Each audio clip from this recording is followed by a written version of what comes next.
73,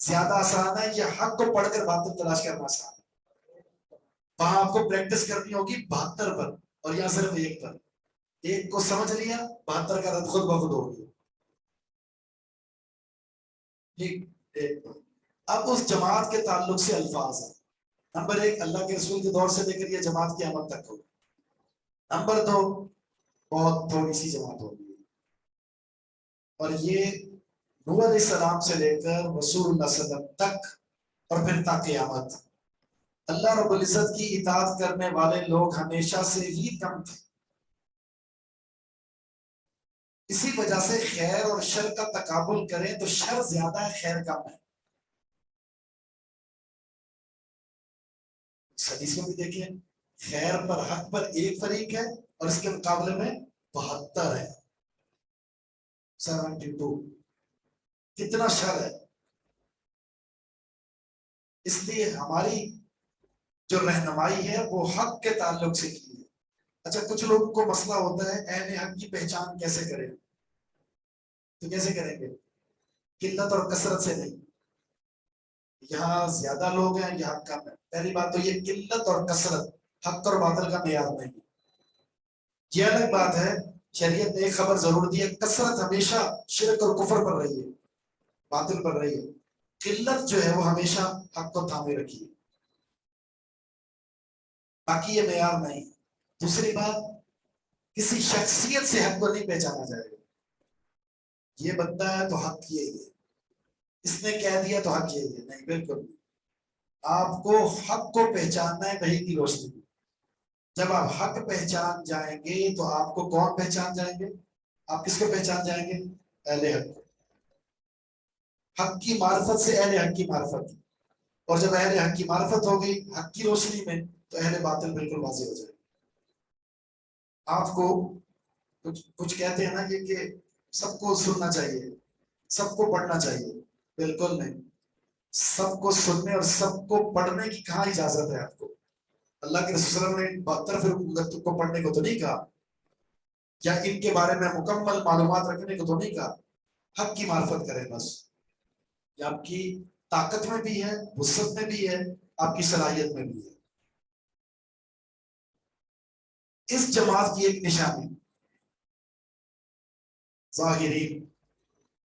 ظاہر کے دو مطلب ہیں جی، ایک غالب اور دوسرا ظاہر. ظاہر لفظی معنی جو ہے اس کا معنی ہے دنیا میں کہیں بھی چلے جائیں ان کا منہج اور عقیدہ بالکل ظاہر ہوگا. تکیہ نہیں کریں گے. وہ آپ کے ساتھ آ گئے تو آپ جیسے، وہاں چلے گئے تو ان جیسے. یہ دو چہرے والے نہیں ہوں گے. وہ ظاہرین جمع استعمال کیا، جہاں بھی ہوں گے وہ ظاہر ہوں گے بالکل. اس لیے اس حدیث سے پتہ چلتا ہے اہل حق نے کبھی بھی حق نہیں چھپایا. اہل حق نے کبھی بھی حق کو نہیں چھپایا. اور اگر آپ صحیح منہج پر ہیں تو آپ کو حق چھپانے کی ضرورت بھی نہیں. یا تو آپ حق کو سمجھے نہیں ہیں یا حق کے مقام کو نہیں سمجھے. اگر آپ آج کے دور میں عجیب بات ہے، مصلحت پسندی اور حکمت عملی کس کو کہا جاتا ہے؟ سنت کو چھوڑنا، حق کو چھوڑنا کہتے ہیں مصلحت پسندی ہے. ہر جگہ یہ بات نہیں ہوتی. نبی علیہ الصلوۃ والسلام کو ابتدا میں دعوت میں بلایا گیا تھا، بلکہ آپ نے دعوت کی تھی جب آپ کی دعوت کا آغاز تھا. پہلی دفعہ رسول اللہ صلی اللہ علیہ وسلم نے کچھ کہنا چاہا تو سرداران قریش نے رسول اللہ صلی اللہ علیہ وسلم کی دعوت کے کچھ اظہار سے وہ سمجھ گیا اور فوراً کسی نہ کسی طریقے سے روک دیا. آپ نے نہیں کیا. دوبارہ پھر آپ نے مدعو کیا اور اس موقع پر رسول اللہ صلی اللہ علیہ وسلم نے کہہ دیا، کھل کر بات کر دیا. اور پھر وہ لا الہ الا اللہ، پھر نبی اسلام کا گلیوں میں جا کر، پھر آپ کا بازاروں میں جا کر، پھر آپ کا طائف میں جا کر، مختلف علاقوں میں جا کر، باوجود اس کے کہ آپ کو یہ خطرہ تھا حملہ ہوگا، آپ کو یہ خطرہ تھا کہ نقصان پہنچ سکتا ہے، لیکن حق کی دعوت کے لیے رسول اللہ صلی اللہ علیہ وسلم نے کبھی بھی ہچکچاہٹ محسوس نہیں کی. ہمارے یہاں کیا ہے؟ آپ کو دعوت کا موقع ملتا ہے، مجمع عام ہے، لیکن مصلحت پسندی یہی ہے کہ آپ نے کبھی بھی سنت اور توحید کا ذکر نہیں کرنا۔ معاشرے میں سب سے زیادہ بڑا فتنہ کون سا ہے؟ شرک کا، جس کی مختلف شکلیں۔ مجال ہے کہ آپ کی دعوت کے اندر بنیادی نقطہ عقیدہ توحید کا ہو۔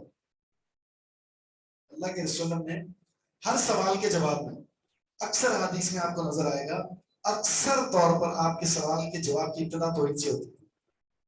کہیں دائی بنا کر بھیجا، ابتدا عقیدہ توحید سے ہوتی تھی۔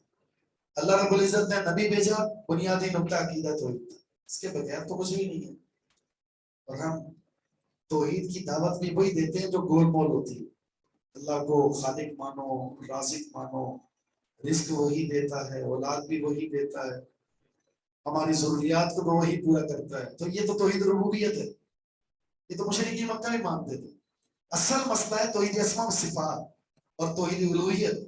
اس کو کھل کر کوئی بیان کرتا ہے؟ کہیں بھی نہیں، نہ ممبر پر ہو رہی ہے، نہ مجمع عام میں ہو رہی ہے۔ کیوں؟ اس لیے کہ اگر کھل کر عقیدہ توحید بیان کریں گے، شرک پر ضرب کاری ہوگی آپ کی، نتیجتاً آپ کے سامنے جو مجمع ہے وہ بکھر جائے گا۔ کہیں سیاست ہے اور کہیں سیاحت ہے اور کہیں اپنی معیشت یا معاشرت، کوئی نہ کوئی وجہ بنا کر ہم نے اس بنیادی نقطہ جو عقیدہ توحید ہے اس کو ترک کر دیا۔ یا لوگ عقیدہ توحید بیان کر رہے ہوتے ہیں لیکن وہ بصیرت نہیں ہوتی، وہ مصلحت نہیں ہوتی، وہ جو اصول ہیں دعویٰ کے، توحید کو بیان کرنے کے اصول ہیں، اس کے اندر اتنی کمزوری ہوتی ہے کہ آپ کو پتہ ہی نہیں ہوتا کہ آپ کیا کہہ رہے ہیں۔ اللہ تعالیٰ کی صفات کے تعلق سے وہ بات کر دیتے ہیں جو اللہ تعالیٰ کی صفات میں ہے ہی نہیں، ہے ہی نہیں۔ ایک تو عقیدہ نہیں چھوڑا۔ ہمارے شیخ ہیں، وہاں سے آئے تھے وہ پشاور سے، شیخ عبدالعزیز نورستانی حافظ بول رہے تھے، بہت عظیم انسان ہے، بہت عظیم عالم دین۔ جامعہ میں آئے تھے اور انہوں نے درس دیا نا طلبہ، یہ سمجھایا کہ اپنے عقیدے کو ظاہرین الحق ظاہرین علی الناس، اس حدیث کا تقاضا ہے کہ اپنا عقیدہ نہ چھپانا۔ پھر انہوں نے واقعہ سنا، کہتے ہیں کہ ایک جگہ امام رکھا کسی مسجد والوں نے، اور تکبیر ہو گئی اور نماز پڑھانے کے لیے مصلی پر آیا تو اس نے پہلے نسوار نکال کر کرسی پر رکھ دی۔ اس نے دیکھو 1 سال کے بعد بھی تمہیں پتہ چلنا ہے میرے بارے میں، ہو سکتا ہے 5 مہینے بعد پتہ چل جائے کہ یہ نسوار کھاتا ہے، میں ابھی سے بتا رہا ہوں میں نسوار نہیں چھوڑوں گا۔ آپ نے رکھنا ہے تو رکھو اور نہ بتا۔ اگر اس نے اس امام نے نسوار کو ظاہر کر دیا کہ میں یہ نہیں چھوڑ سکتا، لوگ اس طرح کی بہت ساری چیزیں ہیں جو ظاہر کر رہے ہوتے ہیں لوگوں کے سامنے، کھلا کھلا سگریٹ پی رہے ہوتے ہیں، تو بہت ساری نشہ آور چیزیں آپ لوگوں کے سامنے کر رہے ہوتے ہیں، اپنے بے حیائی کے پروگرام نشر کر رہے ہوتے ہیں۔ یعنی شر اور بے حیائی کو لوگ اس کے ظاہر کرنے میں کوئی ہچکچاہٹ محسوس نہیں کرتے۔ آپ تو حق پر ہیں، آپ کے پاس تو وحی کا علم ہے، آپ کے پاس تو انبیاء کا منہج ہے، آپ کے پاس تو رسول اللہ صلی اللہ علیہ وسلم کی سنت ہے، آپ سے بڑھ کر کوئی افضل نہیں ہے، پھر اسے چھپانے کا کیا معنی ہے؟ یا تو آپ اس مقام کو نہیں سمجھ رہے، یا اپنے مقام کو نہیں سمجھ رہے، یا آپ کو ادراک نہیں ہے کہ آپ کس قدر عظیم چیز جس کو آپ نے تھاما ہے اور اس کے اظہار سے آپ قاصر ہیں۔ یہ ایک علمی ہے ہمارے معاشرے۔ اچھا، طائفہ چھوٹی سی ہے لیکن 2 وجہ سے بلکہ 3 وجہ سے منصور بن گئی ہے وہ۔ ایک قوامۃ علی امر اللہ، اللہ کے دین پر سختی سے قائم ہو۔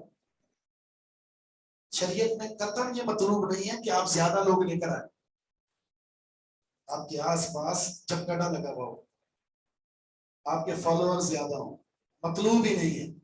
اگر مطلوب ہوتا تو کل قیامت کے دن جو انبیاء ہیں اللہ کی عدالت میں آئیں گے، اللہ تعالیٰ پوچھے گا دین کو پہنچایا تو بالآخر ان کے ساتھ ایمان لانے والوں کی تعداد کتنی ہوگی؟ کسی کے ساتھ 10، کسی کے ساتھ 7، کسی کے ساتھ 3، کسی کے ساتھ 2، کسی کے ساتھ 1 بھی نہیں ہوگا۔ دعوت نہیں دی انہوں نے، دی تھی، کھول کر دی تھی، لیکن ہدایت آپ کے اختیار میں ہے ہی نہیں۔ آپ نے حق بیان کرنا ہے، ٹھیک ہے، بیان کرنے کا انداز اچھا ہونا چاہیے، لیکن حق بیان کرنا ہے، کھول کر بیان کرنا، چھپانا نہیں۔ نتیجہ کیا ہے؟ جس نے قبول کرنا ہے وہ صحیح سے قبول کرے، جس نے قبول نہیں کرنا تو کھچڑی کا کوئی فائدہ نہیں۔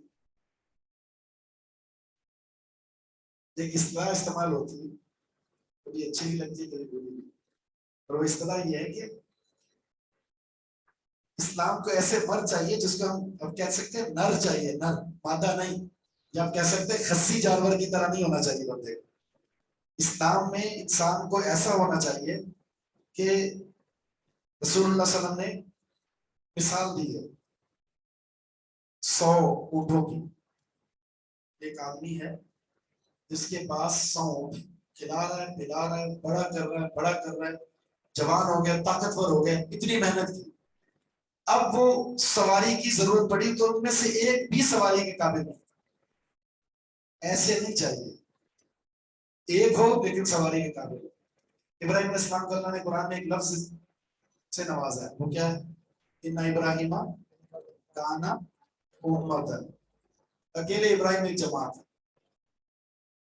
جماعت کے لیے اللہ کے ہاں کثرت نہیں ہے، یہاں دیکھیں تھوڑے سے افراد نے کہ طائفہ کہا، وہ اکیلے ابراہیم علیہ السلام نے امت کہا ہے۔ اس کا معنی یہ ہے کہ تھوڑے ہیں حق پر ہوں، یہی اللہ کے نزدیک سب سے عظیم لوگ۔ اس لیے ایک اور حدیث میں اس بات کو سمجھاتا ہوں، اللہ فرماتا ہے کہ اگر زمین اور آسمان والے مل کر لو ان اہل السماوات والارض اشترکوا فی دم مومن لاکبہم اللہ فی النار، زمین اور آسمان والے سارے مل کر ایک مومن کو قتل کر دیں، ایک مومن کو، اللہ سب کو جہنم میں ڈال دے گا، اللہ کو اس کی کوئی پرواہ نہیں۔ کیوں؟ اللہ تعالیٰ کو ان کی پرواہ نہیں، اللہ کو کس کی پرواہ ہے؟ ایک مومن۔ یہ ایک مومن اللہ کے نزدیک اتنا عظیم ہے، یہ جماعت ہے، یہی طائفہ ہے۔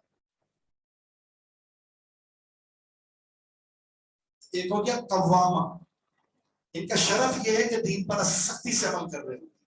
نمبر 2 یستعملہم فی طاعتی، اللہ تعالیٰ نیکی کا، اطاعت کا کام ان سے لے گا، خود بھی اطاعت کریں گے اور لوگوں کے اندر اطاعت کو پروان چڑھائیں گے، یہ ہے یستعملہم فی طاعتی۔ اور پھر ہے منصورین اور ظاہرین علی الناس، اللہ کی مدد اترے گی، نتیجتاً یہ لوگوں پر غالب رہیں گے۔ غالب کس اعتبار سے ہے؟ تو تھوڑے سے ہے، تھوڑے سے غلبہ کس اعتبار سے؟ لیکن دنیا میں چھا جانا یہ کوئی غلبہ نہیں۔ اس کا مطلب یہ ہے کہ دلیل کی بنیاد پر حق کو تھامنے کے اعتبار سے، ادلہ کے اعتبار سے تو کوئی نہیں ہرا سکتا، سارے اکٹھے بھی کر لیں، جو دلائل کی پاور ان کے پاس ہے وہ کسی کے پاس نہیں ہے، اور اصل چیز بھی یہی ہے۔ ورنہ فرعون نے تو اپنے مخالفین کے لیے کیا سزا نافذ کی تھی، جو جادوگر اسلام لے آئے تھے، آزا یعنی مخالف سے بد میں کاٹنے کی بات ہے۔ تو انہوں نے کیا کہا تھا؟ اِنَّا آمَنَّا بِرَبِّنَا لِيَغْفِرَ لَنَا خَطَايَانَا، اگر تو سزا دے سکتا ہے نا، بس صرف دنیا میں ہم ایسی ذات پر ایمان لائیں جس نے ہمارے سارے گناہ معاف کر دیں، کامیابی ہماری ایمان، اگر وہاں جہنم میں بچ گیا تو یہی کامیابی، دنیا میں کیا کر سکتے؟ وہ دلائل کی بنیاد پر موسیٰ علیہ السلام کو شکست نہیں دے سکا، اور اس نے غلبے کے لیے اگر چاہا تو کیا؟ اپنی زبردستی۔ ابراہیم علیہ السلام کو شکست نہیں دے سکے دلائل میں، آگ میں ڈالا، موسیٰ علیہ السلام کو نہیں دے سکے، مقابلہ کیا فوج کے ذریعے، رسول اللہ صلی اللہ علیہ وسلم کو نہیں دے سکے، مکہ سے جلا وطن کر دیا۔ ان کے پاس اس کے علاوہ کچھ بھی نہیں ہوتا، گالی دیں گے، الزام تراشیاں کریں گے، بہتان لگائیں گے، اور متنفر کرنے کے لیے مختلف القابات دیں گے۔ لیکن اگر آپ طائفہ ہے تو منصورہ ہے، اور منصورہ کا مطلب آپ غالب ہو کر رہے ہیں۔ وہ بچہ جو اصحاب الخدود ہے، معلوم ہے نا کیا تھا؟ وہ اکیلا تھا، ایک طرف پورا بادشاہ کا لشکر، فوجیں، کتنی فوجیں اس نے برباد کر دی، پہاڑی پر لے گئے فوج ختم، بچہ واپس آ گیا، سمندر میں لے گئے فوج ختم، بچہ واپس آ گیا۔ بالآخر اس بچے نے خود کہا ایک تجویز دیتا ہوں، اس پر عمل کر لو گے مجھے ختم کر سکتے ہیں، مجھے باندھو، نشانہ لو اور کہو بسم اللہ ربی ھذا الغلام، اس لڑکے کے رب کے نام کے ساتھ شروع کرتا ہوں، پھر تیر لگے گا. اس نے تیر مارے نام کے بغیر نہیں لگے، لیکن جب اس نے نام لیا رب کا تو تیر لگا. وہ بچہ تو شہید ہو گیا لیکن دیکھنے والے سارے مسلمان ہو گئے. پھر کیا کیا اس نے؟ پھر اس نے سب کو جلا ڈالا. اس کو پتا تھا کہ میری حکومت ختم ہو جائے گی، میری ریاست ختم ہو جائے گی اگر یہ سارے کے سارے مسلمان ہو گئے اور اس طرح پھیل گئے. بس دشمن زیادہ سے زیادہ یہ کر سکتا ہے، زیادہ سے زیادہ یہ کر سکتا ہے کہ آپ پر ظلم کر سکتا ہے، لیکن جو آپ کے پاس دلائل کی قوت ہے اس کو شکست نہیں دے سکتا. یہ ہے اصل چیز، اس کا فقدان ہے. یہی وجہ ہے کہ آج ہم مظلوم ہیں، مغلوب ہیں ہر اعتبار سے. وَاذْكُرُوا إِذْ أَنْتُمْ قَلِيلٌ مُسْتَضْعَفُونَ فِي الْأَرْضِ تَخَافُونَ أَنْ يَتَخَطَّفَكُمُ النَّاسُ فَآوَاكُمْ وَأَيَّدَكُمْ بِنَصْرِهِ وَرَزَقَكُم مِّنَ الطَّيِّبَاتِ لَعَلَّكُمْ تَشْكُرُونَ. تھوڑی سی جماعت تھی، اللہ رب العزت نے تمہیں مدد کی، تمہیں رزق میں وسعت دے دی، تمہاری ہر طرح سے اللہ تعالیٰ نے مدد فرمائی تاکہ تم شاکر بن جاؤ. جب اللہ تعالیٰ کی نعمتوں کی ناقدری ہوتی ہے تو پھر اللہ وہ نعمتیں چھین دیتے ہیں، اور یہی ہوا ہماری ریاست میں بالخصوص. دیکھیں جب سے یہ نعمت ہمیں ملی ہے نا، پاکستان اللہ کی بہت بڑی نعمت، اس وقت سے لے کر آج تک اللہ رب العزت کا حقیقی معنوں میں شکریہ بجانے لانے والا نہ تو کوئی حاکم ملا ہمیں، اور نہ ہی اس حاکم کی اس یعنی شکریہ بجا لانے والی صفت کی وجہ سے کوئی رعیہ میں کوئی ایسی کیفیت پیدا ہوئی. شرک کو ترویج ملی ہے، شرک کا پروان چڑھا ہے، معصیت کا پروگرام پروان چڑھا ہے، اس کے علاوہ کچھ نہیں. حق کی دعوت کو دبایا گیا، اہل حق کو دبایا گیا، اس سے زیادہ کچھ بھی نہیں ہوا.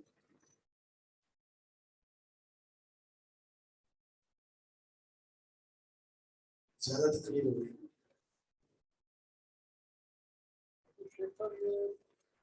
پاکستان میں جو امت ہے بات کرتے تھے، ہماری قوم کو مختلف حدود کا علم ہے عمومی طور پر.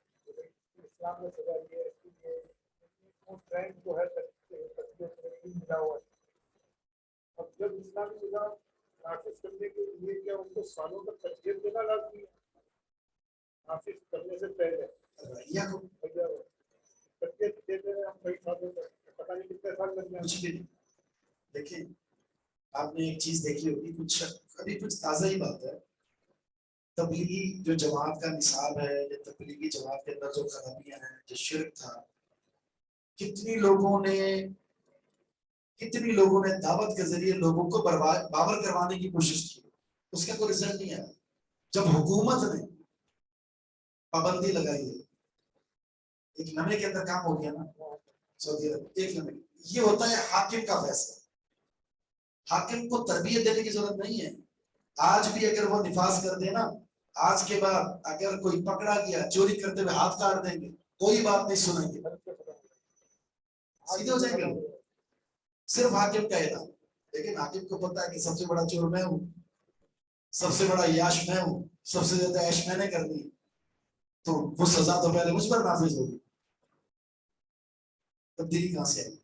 مطلب وہ تصور دے کے چلنا کہ رسول اللہ صلی اللہ علیہ وسلم نے 13 سال تک پہلے تربیت کی ہے اور پھر مدینہ میں آ کر اب آپ کے سوال کا جواب پتہ کیا ہے کہ حاکم پہلے آئے اور تربیت کرے؟ نہیں، بالکل نہیں. حاکم کہاں سے سلیکٹ ہوتا ہے؟ عوام سے ہوتا ہے نا. اس کا مطلب ہے کہ معاشرے کو ٹھیک کرنے کی ضرورت ہے. یہیں سے جب کوئی ایسا نیک صالح شخص پیدا ہو اور وہ کھڑا ہو، جب وہ بنے گا خود بخود. ہمارے یہاں ایک عجیب آدمی اب ہے کہ تحریکیں چل چکی ہیں. اسلامی ٹچ، ابھی ایک نیا فارمولا اسلامی ٹچ. اسلامی کسی نے ایک پوسٹ لگا کر پوچھا اسلامی ٹچ کی تعریف کیا ہے؟ میں نے کہا اسلامی ٹچ کی ایک تعریف یہ ہے جیسے بینکنگ سسٹم ہے ہمارے یہاں، اس کو اسلامی نام دے رہے ہو، یہ تکافل ہے، یہ فلاں ہے، یہ اسلامی ٹچ ہے.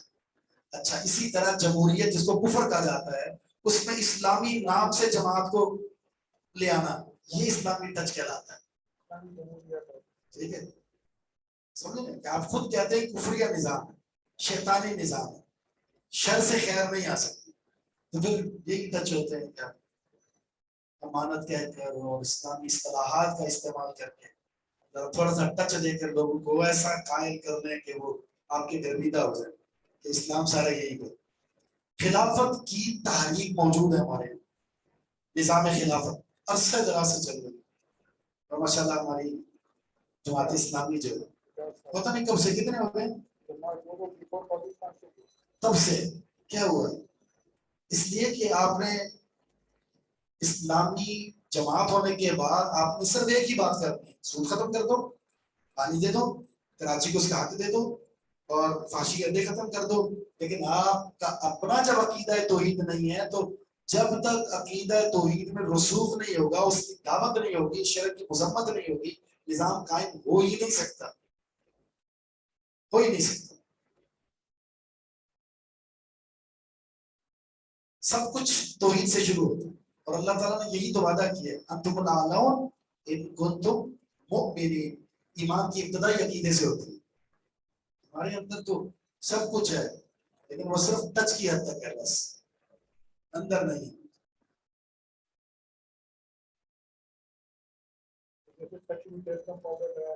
جی پاؤڈر نا صحیح ہے, کلر کو تھوڑا سیٹ کرنے کے لیے پاؤڈر کا ٹچ دے دیتے ہیں.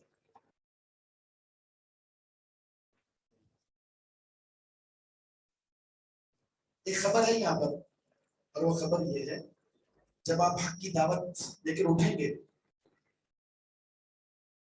تو دو چیزیں آپ کے سامنے آئیں. نمبر ایک, مخالفت کا سامنا کریں گے آپ. نمبر دو, نقصان پہنچانے کی کوشش کی جائے گی. تو نقصان بھی برداشت کریں, مخالفت بھی برداشت کریں. کیوں؟ انبیاء نے کی. آپ انبیاء کے مقابلے میں کوئی حیثیت رکھتے ہیں؟ کچھ بھی نہیں, پاؤں کی خاک بھی نہیں. جب انہیں ستایا گیا, ان کو جدا وطن کیا گیا, حتیٰ کہ انبیاء کو شہید کر دیا گیا. جب اس قدر زیادہ تکلیفوں سے گزرنا پڑا ہے حق کی دعوت میں, اگر آپ بھی حق کی دعوت دیں گے تو یہی رد عمل آئے گا, قبول کرنا ہوگا. تو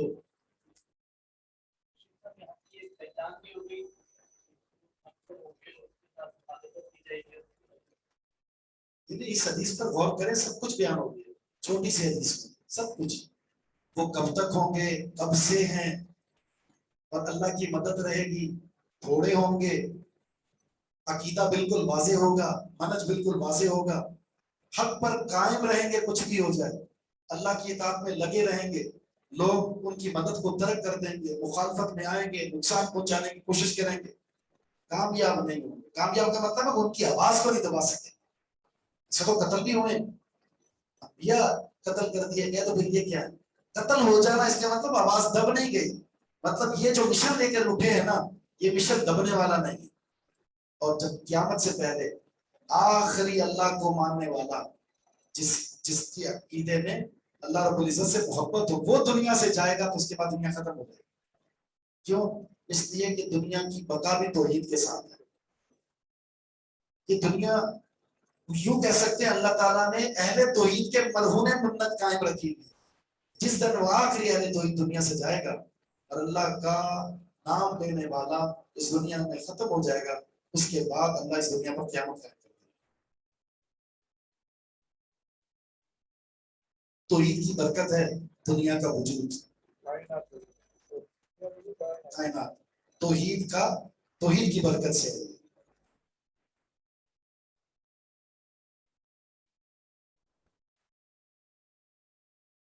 وہ جس پر میں اور میرے اصحاب ہیں آج,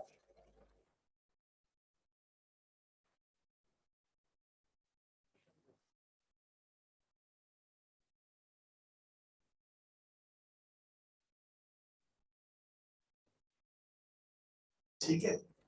باقی رہی بات یہ, جی وہ مشن کی تشریح کرنی پڑے گا, میں اور میرے اصحاب ہیں آج. جی ہاں بالکل. وہ منج تو یہی ہے نا, حق کا مطلب ہے جس پر میں اور میرے صحابہ قائم ہیں, یعنی قرآن و حدیث, اس کے ساتھ وابستہ ہے. اس کے ساتھ اب ایسی خوبصورت بات ہے, اللہ کے رسول نے اپنی زندگی میں قرآن سے دیا, یا اپنی سنت سے دیے. آج کے بعد یعنی آپ کے بعد سے لے کر قیامت تک جس نے کچھ دینا ہے یہیں سے دینا اور جس نے کچھ لینا ہے یہیں سے لینا. دین یہاں سے دیں گے اور یہیں سے لیں گے. اس کے علاوہ نہ دین ہے نہ دین ہو سکتا ہے. کچھ لوگوں کے اپنے اپنے وہ نصاب ہیں. قرآن کو آپ نہ اٹھائیں, آپ نہ اٹھائیں, آپ بس اس کتاب کو اٹھائیں, یہیں سے لیں اور یہیں سے لیں. حتیٰ کہ بعض نے یہاں تک کہہ دیا قرآن کو پڑھے کہ گمراہ ہونے کا خطرہ ہے. بس یہ کتاب اٹھا لیں, اس میں گمراہی نہیں ہے, باقی قرآن کو اٹھائیں گے تو گمراہ ہو جائیں. ٹھیک ہے. تو بعض لوگ بیچارے اتنے مسکین ہوتے ہیں دائی بن کر, جیسے میں نے بات کی نا جو تبلیغی جماعت ہے ان میں کیا خرابی ہے, تبلیغی جماعت میں کیا خرابی ہے؟ صرف بات دیکھیں وہ ابتدا کرتے ہیں نماز, وہ کہتے ہیں نماز کے لیے نماز پڑھ کے اس کے بعد تھوڑا سا فضائل اعمال کا درس دیتے ہیں, بس ختم. عقیدہ وہ کہتے ہیں چھوڑو عقیدے دوسرا نماز ہی نہ. اور پھر ایک ساتھ کسی کو پکڑ کے لے آئیں گے ساتھ میں, جہاں بھی آئے اللہ کے بندو نماز پڑھو. دیکھو یہ ہمارے ساتھ بندہ پہلے شراب پیتا تھا, چوری کرتا تھا, اس نے شراب بھی چھوڑ دی, چوری بھی چھوڑ دی, بدکاری بھی چھوڑ دی, نماز پڑھ رہا ہے. پورے گاؤں کے اس بیچارے کو ذلیل کرو گی, اس نے سگریٹ چھوڑ دی, یہ کر دیا وہ کر دیا. یہ دعوت نہیں ہوتی کہ آپ ڈائریکٹ نماز پڑھ لیں. سب سے پہلے عقیدہ, جب ان کا اپنا عقیدہ صحیح نہیں ہے تو بتائیں وہ آپ نماز پڑھ کر یا اس کی دعوت پر آ کر اس عقیدے کو یا اس منہج کو قبول کرنے کے بعد آپ کو کیا فائدہ ہو؟ کچھ نہیں. بنیاد عقیدہ ہے توحید, اس کی اصلاح ضروری ہے. اور عقیدہ توحید میں دو چیزیں ہیں, اثبات اور نفی, تب جا کر عقیدہ مکمل ہوتا ہے. جن چیزوں کو اختیار کرنا ہے اللہ کی صفات کے تعلق سے, عبادت کے تعلق سے, ربوبیت کے تعلق سے, اس کو قبول کرنا ہے. جو اس کے متضاد ہے اس کی نفی کرنی ہے. اگر ہمارے یہاں اثبات ہے تو نفی نہیں ہے, نفی ہے تو اثبات نہیں. اس جماعت کا خاصہ یہ ہوگا کہ یہ دونوں چیزیں اثبات و نفی, تو یہ مکمل ہی ایسے ہوتا ہے. فَمَن يَكْفُرْ بِالطَّاغُوتِ وَيُؤْمِنْ بِاللَّهِ, طاغوت کا انکار کرنا ہے اور اللہ پر ایمان لانا ہے. فَقَدِ اسْتَمْسَكَ بِالْعُرْوَةِ الْوُثْقَىٰ, تو پھر آپ کا مضبوط کڑا جو ہے وہ آپ نے تھام لیا ہے, وہ ٹوٹنے والا نہیں.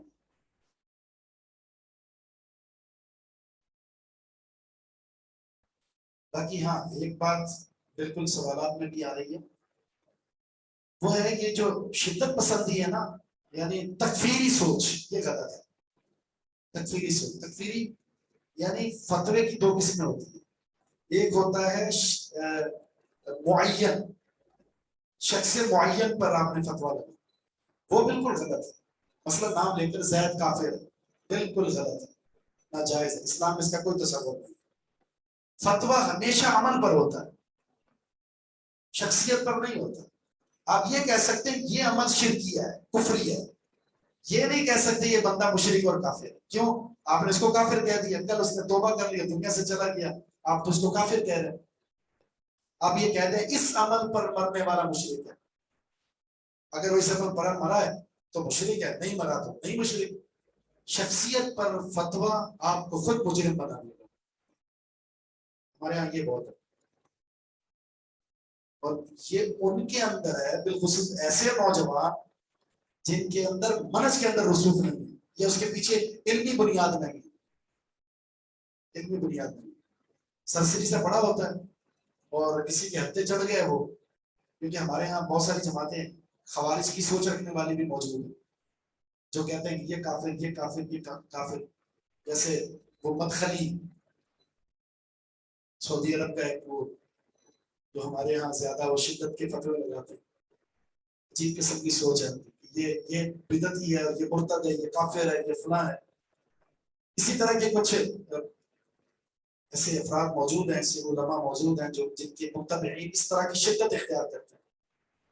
بہت سارے غلط فتووں کے نتیجے میں وہ, ہاں بالکل, یہ مسلمین کے نام سے ایک جماعت موجود ہے, جماعت المسلمین. نظریہ کیا ہے ان کا؟ ان کا نظریہ یہ ہے کہ جو اپنے آپ کو مسلمین نہیں کہتا وہ کافر ہے, کیونکہ اللہ کہتا ہے سماکم المسلمین, اس نے تمہارا نام مسلمین رکھا ہے, اللہ نے تمہارا نام مسلمین رکھا ہے. تو اگر کوئی کہتا ہے کہ میں فلاں فرقے سے تعلق رکھتا ہوں, کافر ہے, کیونکہ جو اللہ کا نام ہے وہ آپ قبول نہیں کر رہے, آگے کیا قبول کریں گے؟